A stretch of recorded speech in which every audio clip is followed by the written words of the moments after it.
சிம்ம ராசி நேயர்களே, உங்களுக்கு இந்த வார ராசி பலன் எப்படி இருக்கு அப்படிங்கிறத நம்ம பார்க்க போறோம்.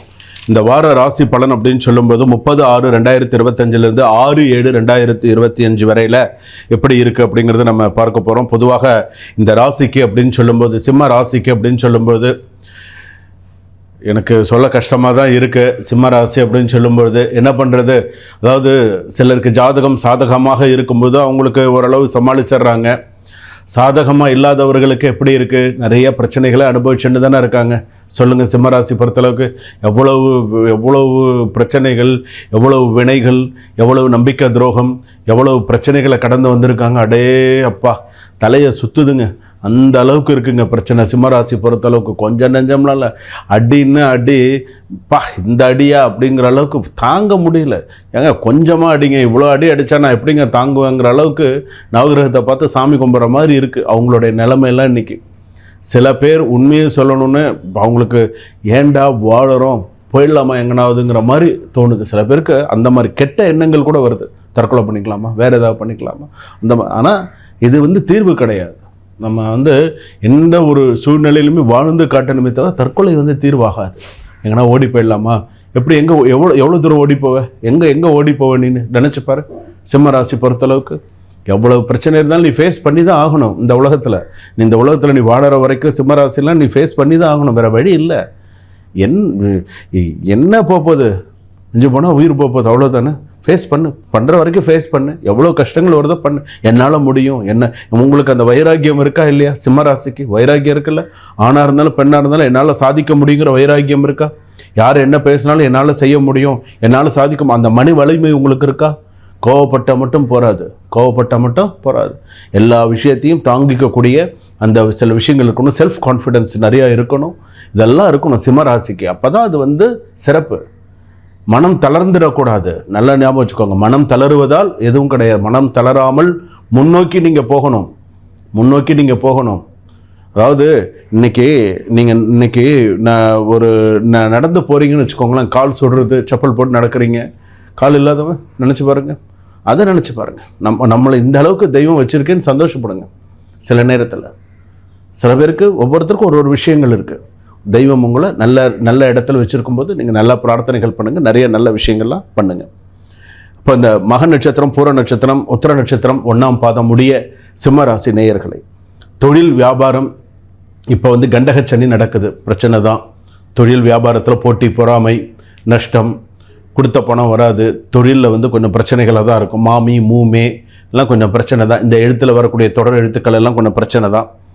வேலை விஷயத்தில், வேலை இப்போ போகுமோ அப்போ போகுமோ தெரியாமே வேலை பார்த்துக்கிட்டு இருக்கோம், ஏதோ சமாளிச்சுட்டு இருக்கோம்.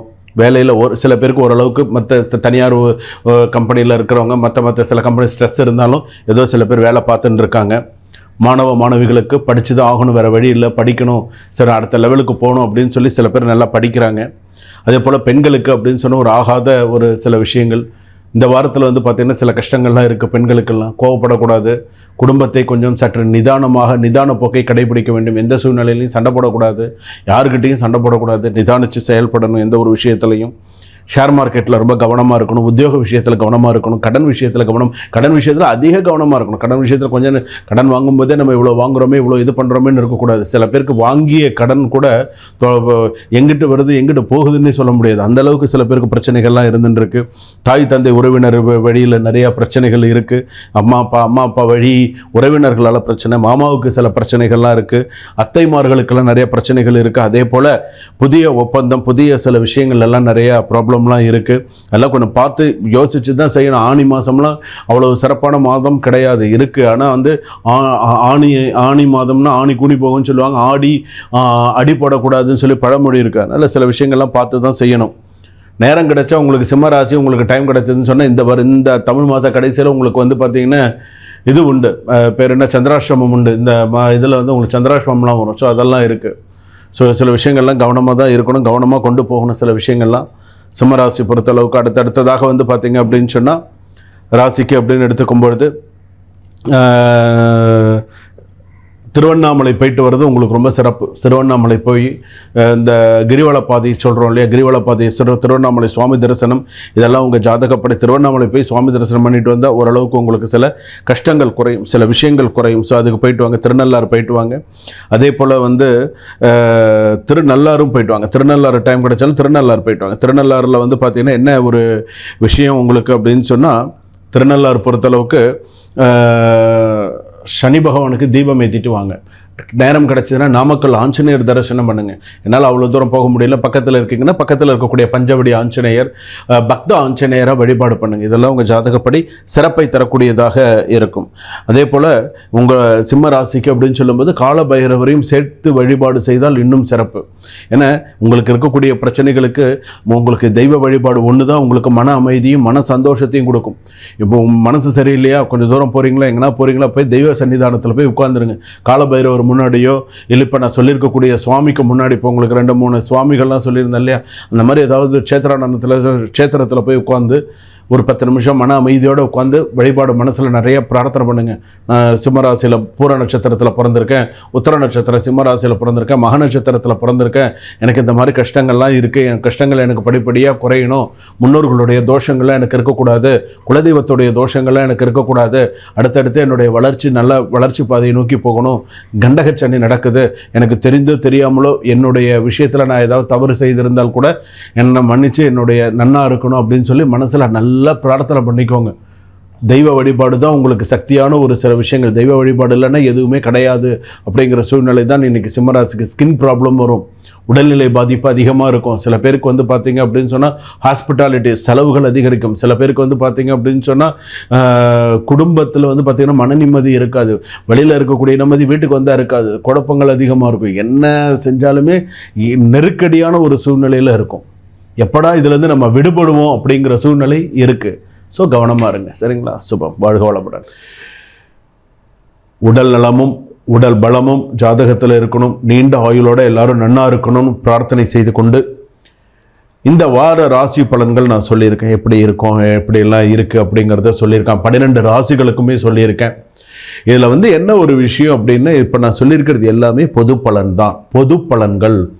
சில பேர் சொல்லுவாங்க இது என்ன பொது பலன்கள், இதெல்லாம் உண்டா அப்படின்னு. இதெல்லாம் கணிச்சு சொல்ல எத்தனை பேர் இந்த நம்ம டெக்ஸிஜன் நேயர்கள் எத்தனை பேர் பார்த்து, எத்தனை பேர் உங்களுக்கு மனசாட்சிக்கு உங்களுக்கு தெரியும் சுவாமி எந்த அளவுக்கு சொல்லியிருக்காங்க, எந்த அளவுக்கு அதெல்லாம் நமக்கு பழிச்சிருக்குங்கிறது உங்கள் மனசாட்சிக்கு தெரியும். ஸோ பொது பலன்கள் அப்படிங்கிறது இதே உங்கள் சுய ஜாதகப்படினா சில விஷயங்கள் மாறும். ஸோ உங்களுக்கு இந்த நாள்லேருந்து நல்லா இருக்குது, இதெல்லாம் நல்லா இருக்குது அப்படின்னு. இப்போ நான் ஜாதகம் பார்க்குறேன்னு நான் சொல்கிற விஷயங்கள் எல்லாமே நான் ஜாதகம் பார்த்தேன்னு இப்படி எல்லாம் தான் ஜாதகம் பார்ப்பேன். எப்படின்னு, உங்களுக்கு எந்த மாதம் ஆகாது, தமிழ் மாதத்தில் எந்த தேதி ஆகாது, என்ன லக்னம் உங்களுக்கு ஆகாது, என்ன ராசி உங்களுக்கு ஆகாது, எதெல்லாம் உங்களுக்கு அதிர்ஷ்டமானது, எது உங்களுக்கு அதிர்ஷ்ட உலோகம், எப்படியெல்லாம் இருக்கும் அப்படிங்கிறதெல்லாம் வச்சு தான் நான் ஜாதகமே பார்த்து சொல்லுவேன். இப்போ என்ன தசாபுக்தி நடக்கிறது, உங்களுக்கு என்ன ஸ்லோகம் சொல்லணும், அடுத்தது நீங்கள் எந்த கோவிலுக்கு போகணும், என்ன பண்ணினால் உங்களுக்கு சிறப்பு, இத்தனையும் சார்ந்து தான் நான் சொல்லுவேன். உங்களுக்கு நான் பேசக்கூடிய வாட்ஸ்அப் கால் பண்ணினா நம்மளால் ரெக்கார்டிங் அனுப்ப முடியாது. நார்மல் ரெக்கார்டிங் கேட்டால் கண்டிப்பாக அனுப்பி தரலாம். அதே போல் இல்லை சுவாமி எனக்கு நீங்கள் சொல்லியிருக்கிறது எங்கள் ஜாதகம் எனக்கு ஒரு PDF எனக்கு அனுப்பி கொடுங்க. கண்டிப்பாக நீங்கள் அந்த காலுக்கு நீங்கள் பேசுனீங்கன்னா கண்டிப்பாக PDF-ஓட எங்களுக்கு அந்த ஜாதகம் பார்க்கணுன்னு நீங்கள் அவங்க சார்கிட்ட சொன்னீங்கன்னா அவங்க கண்டிப்பாக உங்களுக்கு, அதாவது அப்பாயின்மெண்ட் வாங்கிக்கணும். நீங்கள் ஒரு டைம் ஃபிக்ஸ் பண்ணிக்கணும். சுவாமிகிட்ட பேசுகிறதுக்கு எனக்கு இந்த டைம் வேணும் அப்படின்னு சொல்லி நீங்கள் ஒரு டைம் ஃபிக்ஸ் பண்ணிட்டு தான் நீங்கள் எனக்கு ஃபோன் பண்ணி பேச முடியும். டைம் ஃபிக்ஸ் பண்ணி கொடுத்துருவாங்க, இந்த டைம்லேருந்து இந்த டைம் நீங்கள் பேசுங்கன்னு சொல்லி. அதுலேருந்து முன்ன பின்ன வரலாம், ஆனால் கண்டிப்பாக நான் உங்ககிட்ட பேசுவேன். சரிங்களா? கண்டிப்பாக நான் உங்ககிட்ட பேசுவேன். அடுத்து வரக்கூடிய நம்மளுடைய நிகழ்ச்சிகள்லாம் எப்படி இருக்கும் அப்படிங்கிறதையும் நான் சொல்கிறேன். அடுத்து வரக்கூடியது பார்த்தீங்கன்னா லக்னப்படி. இப்போ ஜாதகத்தை இப்போ கோயிலுக்கு போகிறோம், பேரு நட்சத்திரம் சொல்லி அர்ச்சனை பண்ணுறோம். லக்னம் நம்ம சொல்கிறது கிடையாது, மேக்ஸிமம் நம்ம சொல்கிறது. ஆனால் நம்ம லக்னம் தான் நம்ம வாழ்க்கையை நிர்ணயிக்கும். மேஷ லக்னத்துலேருந்து மீன லக்னம் வரை லக்னம் இருக்கு இல்லையா, பிறந்த நேரத்தை வச்சு தான் லக்னத்தை கணிக்கிறாங்க. அந்த லக்னமானது உங்களுடைய வாழ்க்கையை நிர்ணயிக்க முடியும். உங்கள் வாழ்க்கையை நிர்ணயிக்கிறதே உங்கள் லக்னம் தான். உங்களால் சொன்ன நம்ப முடியுதா? அதுதான் அந்த வாழ்க்கை அப்படிங்கிறது. அந்த வாழ்க்கை நன்னா இருக்கணும், சிறப்பாக இருக்கணும்னு அந்த லக்னப்படி உங்களுடைய கர்மா பலன் என்ன ஏதுங்கிறது அடுத்து வரக்கூடிய நிகழ்ச்சிகளில் நம்ம தெரிஞ்சுப்போம். 12 லக்னத்திற்கும் கொண்டான பலன்களோடு பரிகாரங்களோடு கர்ம வினை அந்த விஷயத்தோடு உங்களுக்கு கண்டிப்பாக தெளிவாக அடுத்தடுத்து வரக்கூடிய வீடியோவில் உங்களுக்கு பதிவு செய்யப்படுகிறது. டிஸ்கிரிப்ஷனில் நம்பர் இருக்குது, நீங்கள் கால் பண்ணி அப்பாயின்மெண்ட் ஃபிக்ஸ் பண்ணி ஜாதகம் பார்க்கலாம். சுபம்.